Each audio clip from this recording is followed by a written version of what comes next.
La scène était si absurde que Ludmila parvenait à peine à comprendre ce qu'elle venait d'entendre. Debout à la porte du salon, elle vit son mari, Oleg, assis sur le canapé, le téléphone collé à l'oreille, distribuant des ordres sur sa vie comme s'il était propriétaire d'un destin qui ne lui appartenait pas. Bien sûr, maman, ne t'inquiète pas, Ludmila s'occupera de toi ici à la maison. Tu sais à quel point elle est attentionnée. Tu peux venir demain, pas de problème. La phrase fut prononcée avec un naturel qui lui glaça le sang. Lorsqu'il a raccroché, il s'est retourné avec un sourire aux lèvres, comme s'il venait d'offrir à sa femme une croisière dans les mers des Caraïbes. Bonne nouvelle, mon amour, maman vient vivre avec nous.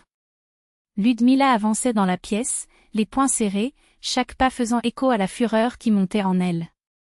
Oleg, sur quoi es-tu justement tombé d'accord? Il haussa les épaules, comme si la question était ridicule. Ta mère veut vivre ici. Je t'ai dit que tu quitterais ton travail pour prendre soin d'elle. La phrase tomba comme une lame. Désolée, quoi? Elle sentit le sol trembler. Avez-vous décidé pour moi que je démissionnerais? Oleg a ri, comme s'il expliquait quelque chose d'évident à un enfant. Pourquoi travailler si elle doit être ici? De toute façon, tu vas rester à la maison. La dispute était si grotesque que Ludmila dut respirer profondément pour ne pas crier. Ma mère a 59 ans, indépendante, a son propre appartement et une vie active. Elle n'est pas invalide. Oleg croisa les bras. Mais elle est seule depuis la mort de mon père. Sa famille lui manque. Ludmila sentit sa poitrine brûler. Et à cause de ça, je dois abandonner ma carrière? 3 ans de dévouement, de projets, une équipe qui me fait confiance, tout cela vaut moins que la solitude choisie par ta mère? Il haussa encore les épaules. Vous n'en gagnez que 35 000. J'en gagne 60. Nous pouvons survivre. C'est à ce moment-là que quelque chose en elle s'est brisé. Pas à cause du montant, c'était le principe. Ce n'est pas une question d'argent, Oleg. Il s'agit de ma vie. Ma liberté. Mon droit de choisir. Il fronça les sourcils, comme si elle dramatisait. Les femmes n'ont pas besoin de carrière. Leur place est à la maison, à prendre soin de leur famille. Ludmila sentit le monde tourner. Ce n'était pas une dispute. C'était une phrase. Elle posa ses yeux sur les siens, fixement. Écoute bien, je n'abandonne pas. Je ne vais pas devenir la nounou de ta mère. Et surtout, je n'ai pas autorisé ce changement. Oleg se leva, rouge de colère. Que veux-tu dire? J'ai déjà tout arrangé. Elle fait déjà ses valises. Ludmila n'a pas reculé. Alors annule. Appelle tout de suite et dis-moi que tu étais pressé. Que tu dois me parler d'abord. Il la regarda avec incrédulité. Tu ne peux pas faire ça. C'est ma mère. Elle répondit avec un calme qui la surprit. Et je suis ta femme. Ou du moins je l'étais, jusqu'à ce que tu décides que mon opinion n'avait pas d'importance. Oleg a pris le téléphone et est sorti sur le porche. Ludmila a entendu des fragments de l'appel, des problèmes avec Ludmila, elle ne veut pas. À son retour, son visage était sombre.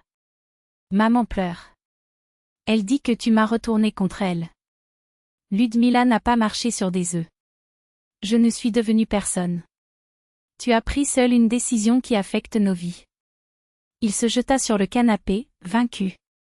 Et qu'est-ce que j'ai fait? Elle a demandé. Ludmila retint l'envie de le secouer.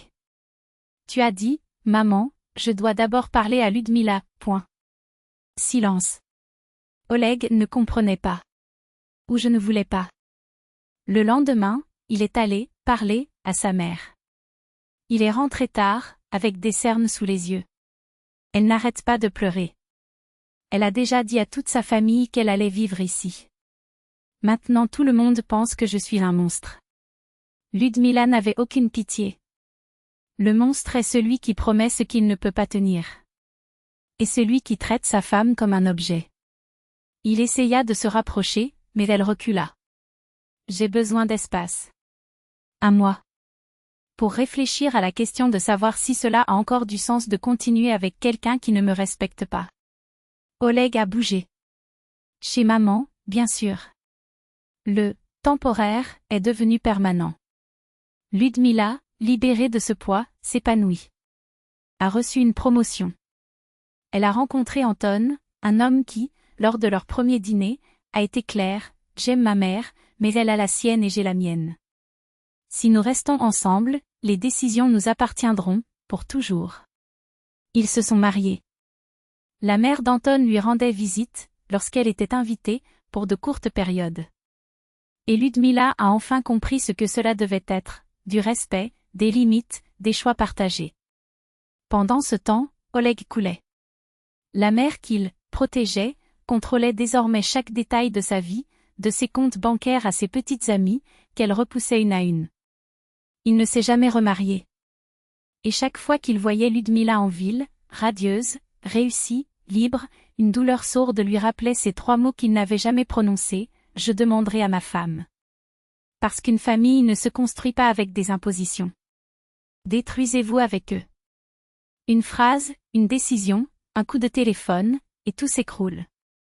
Oleg a choisi. Et il a tout perdu. Ludmila? Elle a eu ce qu'elle a toujours mérité, une vie où elle était responsable de ses propres choix. Le bonheur d'un homme ne se mesure pas au sacrifice qu'il fait, mais au choix qu'il ose honorer.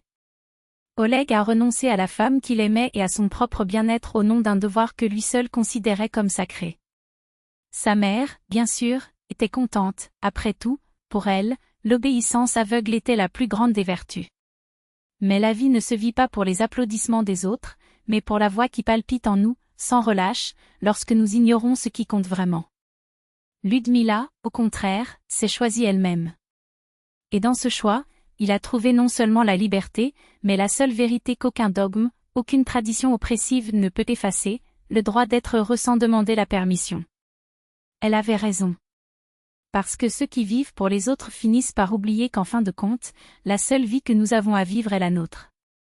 Et Oleg, les mains vides et le cœur plein de « et si », a appris trop tard que l'approbation des autres ne réchauffe pas un lit, ne remplit pas un verre de vin, ne remplit pas le silence d'une maison où seul résonne le poids des opportunités perdues.